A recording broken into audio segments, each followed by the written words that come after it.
about something really weird. Okay, so there it is. Please go. Okay, well, first of all, I want to point out, I think our text, or this article says Simultagnosia. When I was doing all my background research, some people called it Simultagnosia, and that's easier to pronounce, so that's what I'm going to go with. So,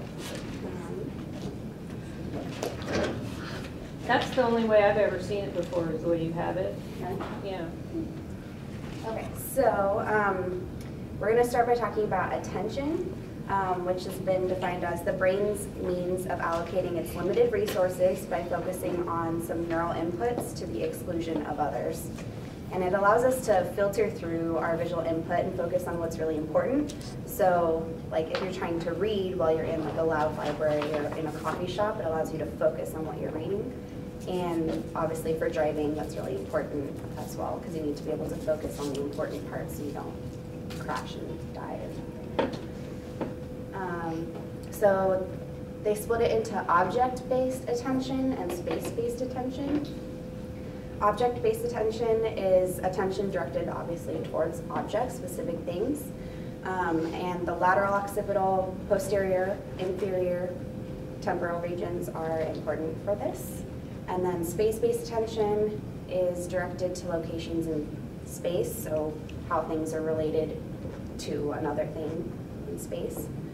And the right supramarginal gyrus is important for this. So which one is simultagnosia? Is it both or is it just one? So just keep that in mind.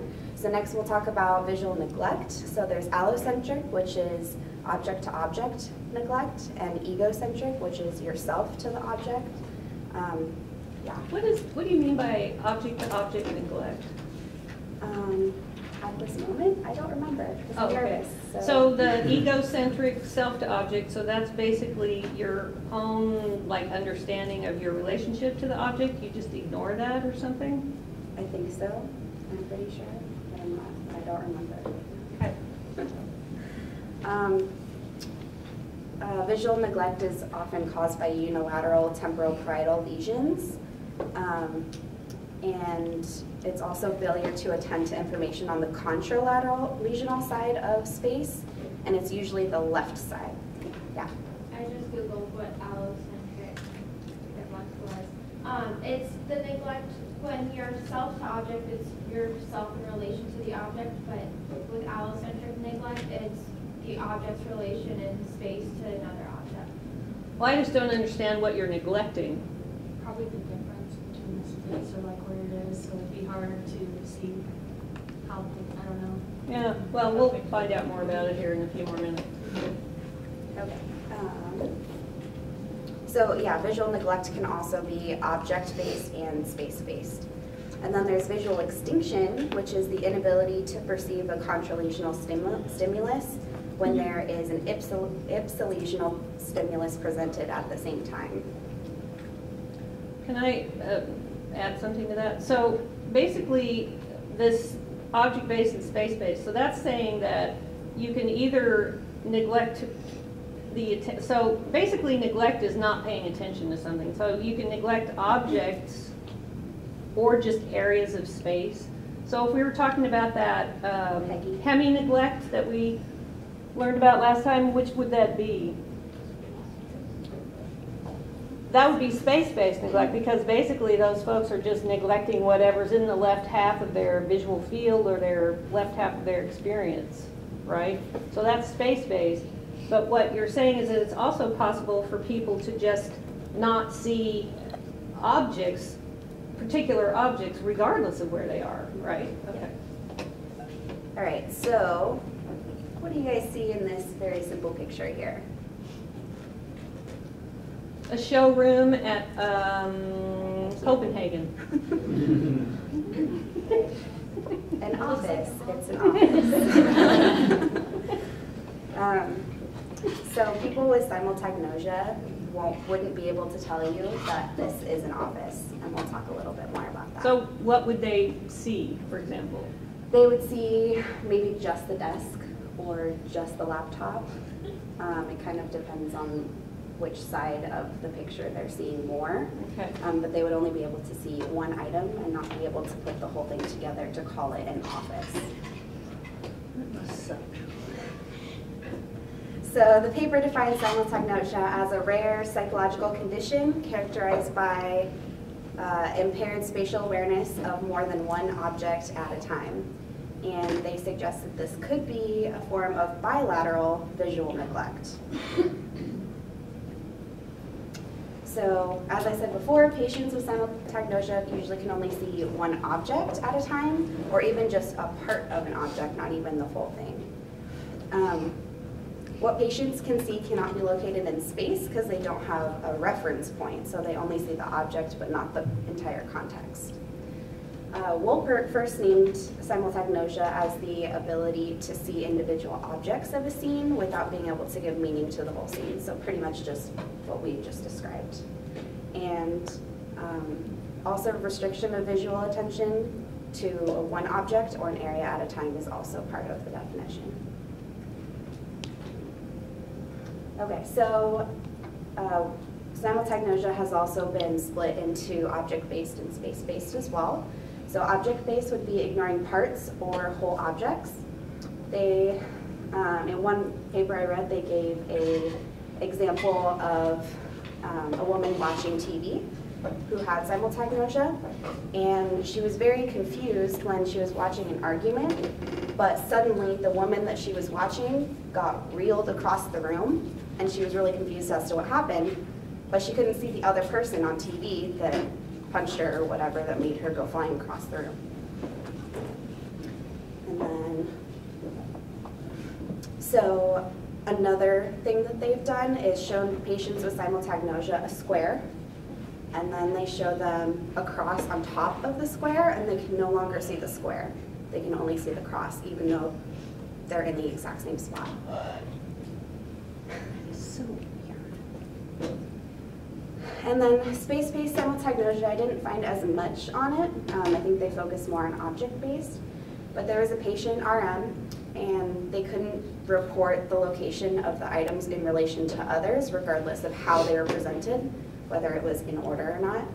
So they described it as a spotlight of attention for simultagnosia because this patient could move their spotlight to focus on different things and even like shrink their spotlight and widen it depending on how big or small the scene was, I guess, that they were looking at. So like if you were looking at a table and there were, a cup, a plate, and a fork on the table, so they'd be able to tell you all three of those things were there, but they couldn't understand their spatial relationship to each other?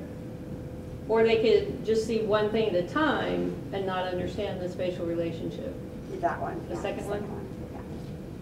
Yeah. Ah. Okay, so onto the article.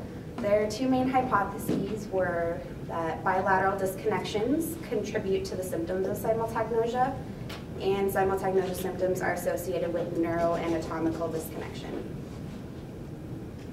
So there were 59 participants, 43 men, 16 women. Their average age was about 61, and they had brain lesions from stroke, vasculitis, or degenerative changes. The experimental group, they found 7 people with simultagnosia, which is actually pretty great because everything else I found was case studies, maybe 2 people, but it was mostly just 1 person.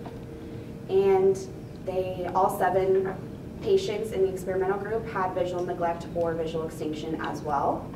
And for most of them, it was worse on their left side. And then the control group was 52 chronic neurobiological patients. So I believe most of them had just visual neglect or visual extinction without the simultagnosia. And then there's also a group that had no symptoms at all. So healthy patients. So there were 59 altogether, 7 of them had this condition and the other 52 just had some other kind of damage. Or they were healthy, yeah. So how they measured these things, so simultagnosia measurements, they would show a scene briefly for 2 seconds, just enough for like a normal healthy person would be able to see the gist of a scene. And it was just a scene from everyday life, something that is really simple. And so controls could easily see the entire scene, and the scene could be seen from the left or the right visual field, so it didn't matter if they had neglect on one side, because at least they could see the other side.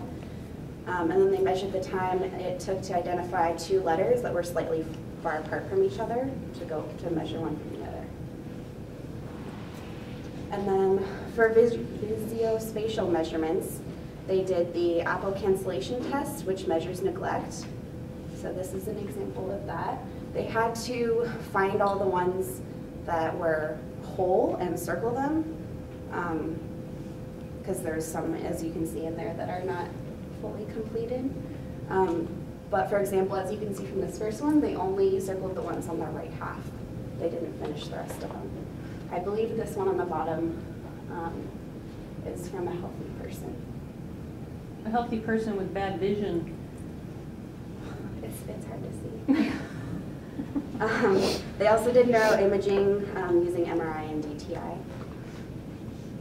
So we have pretty colors here. So the Simultagnosia, they used red and yellow. The red, or I guess brown, they say in the article. Brown would be just one person having that, and then it overlaps, and so yellow is like all 7 people have that area that's damaged. And then they also measured specifically differently people with left visuospatial deficits and then right visuospatial deficits, and then also bilateral posterior lesions. And the blue goes from light blue to dark blue, or dark blue to light blue for less to more lesions that are covered.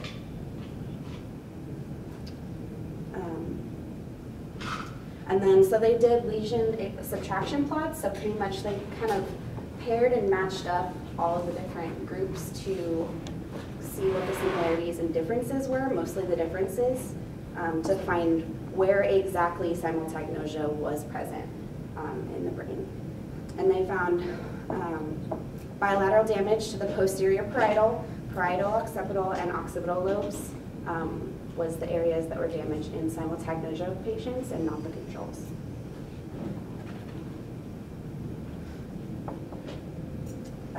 So when they officially ran through, did all the tests, they found that all 7 simultagnosia patients were also diagnosed with visual extinction. And simultagnosia is physiologically different from neglect and extinction. So